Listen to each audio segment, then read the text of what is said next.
Sir ఇంతసేపు చెప్పిన దానిలో మనకు అర్థమైంది ఏంటంటే వచ్చిన సబ్జెక్ట్ని మాత్రమే చదవడం కాదు, మనలో ఏదైతే వీక్ ఉందో ఆ సబ్జెక్ట్ని బాగా స్ట్రెంత్ చేసుకొని అప్పుడు మాత్రమే నువ్వు కాంపిటీషన్కి లెవెల్లో ఉన్నట్టు. ఖచ్చితంగా మనకు వచ్చే ఒక సబ్జెక్ట్నే పట్టుకొని 24 గంటలు చదువుతూ ఉంటే మాత్రం మనకు సక్సెస్ వచ్చే అవకాశం ఉండదు. మనలో ఏదైతే లోపం ఉందో ఫస్ట్ దాన్ని పసిగట్టాలి.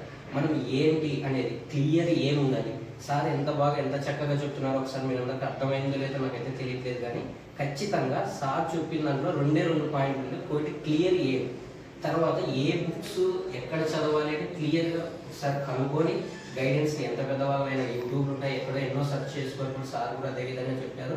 సార్ అదేవిధంగా తన యొక్క కుమారుడు కూడా గైడెన్స్ కోసం ఎందరో మందిని కనుక్కున్నాడు. సార్ అంత మంచి పొజిషన్లో ఉన్నా కూడా మనం కూడా ఒకసారి ఆలోచించండి. ప్రతి ఒక్కరు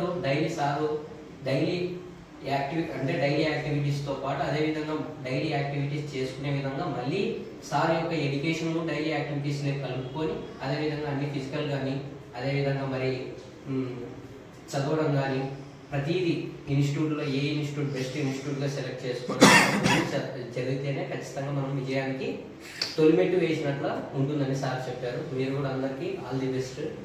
సార్ ఇప్పటి వరకు సార్ యొక్క విజయం వరకు చెప్పారు. సార్ విజయం తర్వాత గురించి నేను ఎలా చెప్తానో ఒకసారి మీ అందరు చూడండి. సార్ చూడడానికి ఒక మంచి పొజిషన్లో ఉన్నారనుకో, సార్ 100% శాలరీ వస్తే 20% ఒక మన నిరుపేద కుటుంబానికి సంబంధించిన వాళ్ళు కానీ సోషల్ మీడియాలో ఎవరైనా పేదవాళ్ళు కనిపించిన వాళ్ళకి కానీ అదేవిధంగా చాలా కాలేజీల్లో ఉచిత భోజనం కూడా మధ్యాహ్నం ఉచిత భోజనం కూడా కల్పించారు 2400 మెంబర్స్కి. సార్ 6750 మెంబర్స్కి ఉచిత భోజనం కూడా కల్పించారు. మనం సంవత్సరానికి ఒకసారి బ్లడ్ ఇవ్వడానికి ఎన్నో విధాలుగా ఇబ్బంది పడతాం. సార్ ప్రతి ఇయర్ 3 సార్లు బ్లడ్ ఇస్తారు. ఎంతో మంది ప్రాణాలను కాపాడుతారు. 4 సార్లు ఇస్తారు. చూడండి, మనం కూడా ఇది బ్లడ్ ఇవ్వడం వల్ల మనం ఏం వీక్ అవుతామని కాదు, బ్లడ్ ఇవ్వడం వల్లనే మనం ఖచ్చితంగా మంచి జరుగుతుంది. కాబట్టి sir every year 4 times blood ఇస్తారు. అదేవిధంగా ఎంతో సేవలు చేశారు పేదలు అనుకుంటే. ఈ రోజు నేను కూడా ఒక నిరుపేద కుటుంబానికి సంబంధించింది. సార్ నా కోసం సపోర్ట్ కోసం ఇక్కడ దాకా వచ్చినందుకు నాకు కూడా చాలా హ్యాపీగా ఉంది సార్.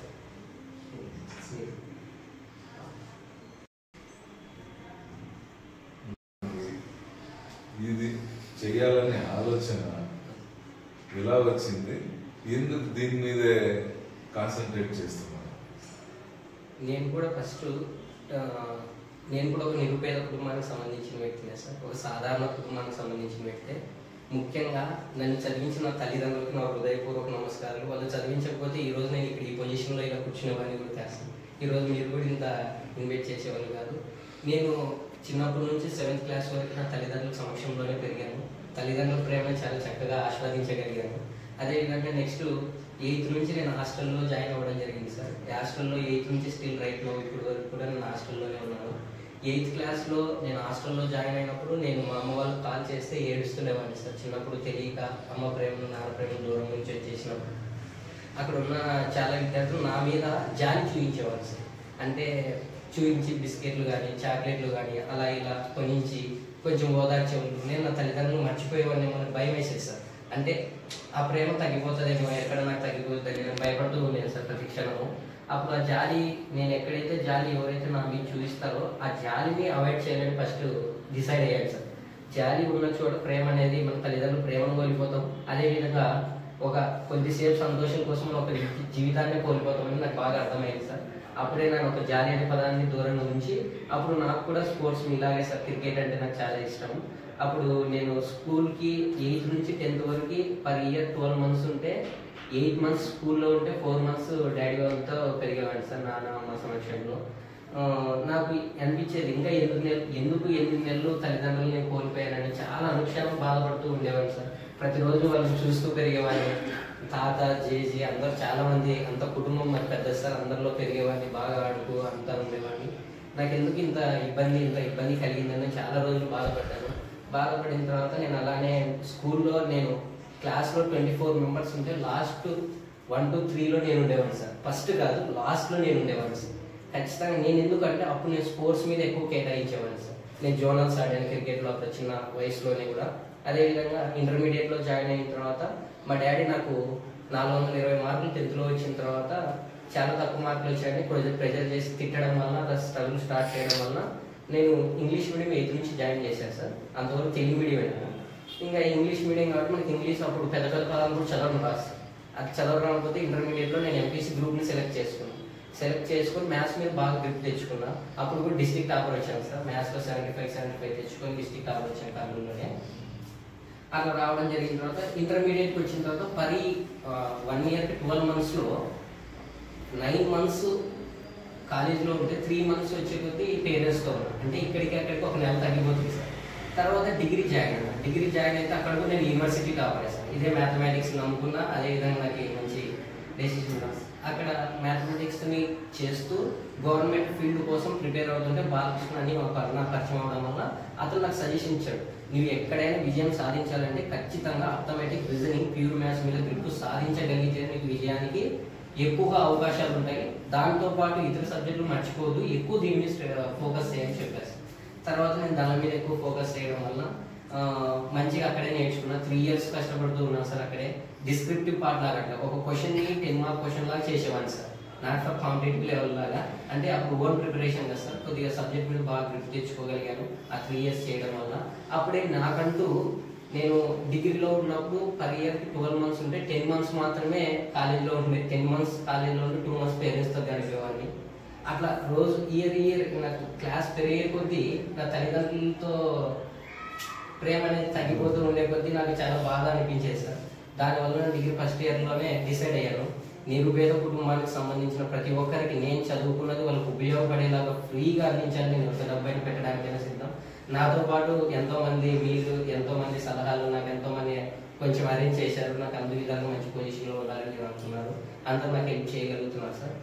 అట్లా నేనంటూ ఒక ఏమి క్రియేట్ చేసుకున్నాను. అప్పుడే నేనంటూ ఏదో ఒకటి అందించాలి. ఇలా యూట్యూబ్ అనేది కాదు సార్, ఏదో ఒకటి ఫ్రీగా చేయాలి అని ఎప్పటికీ ఆన్లైన్లో స్థిరకాలం అందరికీ గుర్తుపట్టేలాగా, అందరిని చూసేలాగా, మన కష్టం ప్రతి ఒక్కరికి తెలిసేలాగా. అదేవిధంగా నేను కూడా ఇంటర్వ్యూ సిరీస్కి వెళ్ళిన మా బాగా పరిచయం ఉన్న వాళ్ళు మీలాంటి వాళ్ళందరినీ పిలుచుకొని ఇంటర్వ్యూ సిరీస్ లాగా మీ యొక్క కష్టాన్ని వాళ్ళకు తెలియజేస్తే వాళ్ళకి విజయానికి ఉపయోగపడుతుందని మిమ్మల్ని ఇలా పిలిపించుకొని ఇలా చేశాను సార్. అదేవిధంగా నేను అర్థమెటిక్ అంతా నేర్చుకున్న తర్వాత కాంపిటేటివ్కి ప్రిపేర్ అవ్వడం జరిగింది సార్. 2019లో కాంపిటేటివ్ ప్రిపేర్ అవుతున్న సమక్షంలో సార్ వాళ్ళు ఎంతోమంది ఉపాధ్యాయులు నాకు నేను నేర్చుకుంది 10th, ఇంటర్, డిగ్రీ ఇక్కడ నేర్చుకుంది కేవలం నేను సబ్జెక్ట్ ఎప్పుడు నేర్చుకోలేదు సార్. నేను నేర్చుకుంది కేవలం క్రమశిక్షణ, అదేవిధంగా క్రమశిక్షణ, డిసిప్లిన్, అదే రెండు ఒకటే సార్. అది కొంచెం కన్ఫ్యూజన్ అయ్యాను.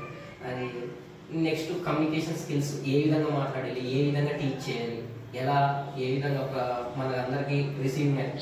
మనకి క్లాస్లో ఏంటంటే హయ్యర్ స్టాండర్డ్ని తీసుకోకుండా జీరో నాలెడ్జ్ ఉన్న వాళ్ళతో నుంచి మనకు చాలా ఇంపార్టెంట్ సార్. జీరో నాలెడ్జ్ వాళ్ళని నేను తీసుకొని క్లాస్ చెప్పే విధానం నేను అక్కడే నేర్చుకున్నాను. ఇంట్లో ఉన్నప్పుడు గోడలు చెప్పుకునేవాడిని సార్, స్తంభాలకి కానీ.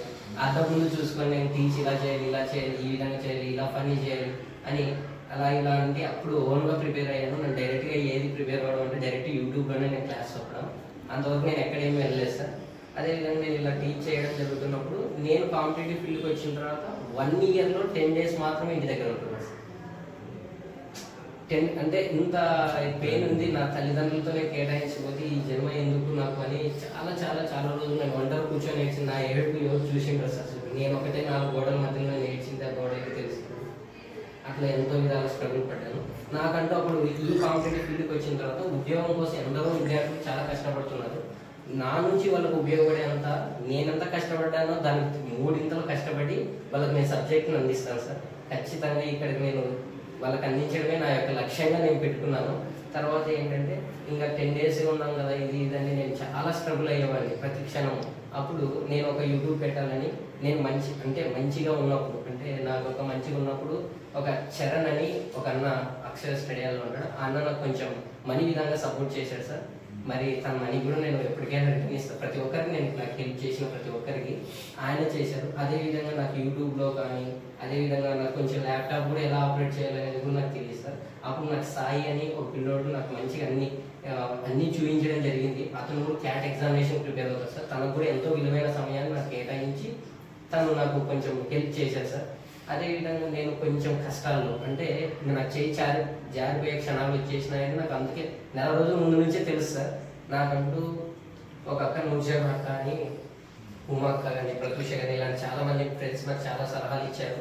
ఇలా ఇలా ఉండు అనేది. కష్టంలో ఉన్నప్పుడు నాకు సాయం చేసిన ఇద్దరే సార్.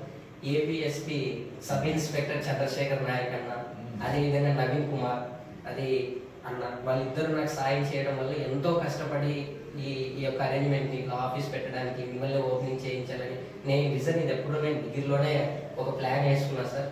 నాకు ఒక ఎయిమ్ ఉంది కాబట్టి ఆ ఎయిమ్ మీద ఫోకస్ చేయడం వల్ల ఈరోజు ఇంత సక్సెస్గా చేయగలుగుతున్నానేమో అనిపించింది సార్. తర్వాత నాకంటూ ఒక యూట్యూబ్ని ఫంక్షన్ అరేంజ్ చేయాలని ఎవరు చేయని సమక్షంలో చాలా మంది నన్ను కూడా డిస్కరేజ్ చేశారు సార్. ఏంటి నువ్వు సబ్జెక్ట్ చెప్పుకోవచ్చు కదా, నువ్వేం సబ్జెక్ట్ చెప్పుకోమని ముందే యూట్యూబ్ పెడుతున్నావు, నీలో ఏం టాలెంట్ ఉంది, డిస్కరేజ్ చేసే వాళ్ళు కూడా చాలా ఉన్నారు. కానీ అది బ్రెయిన్లో పెట్టుకున్నా సార్.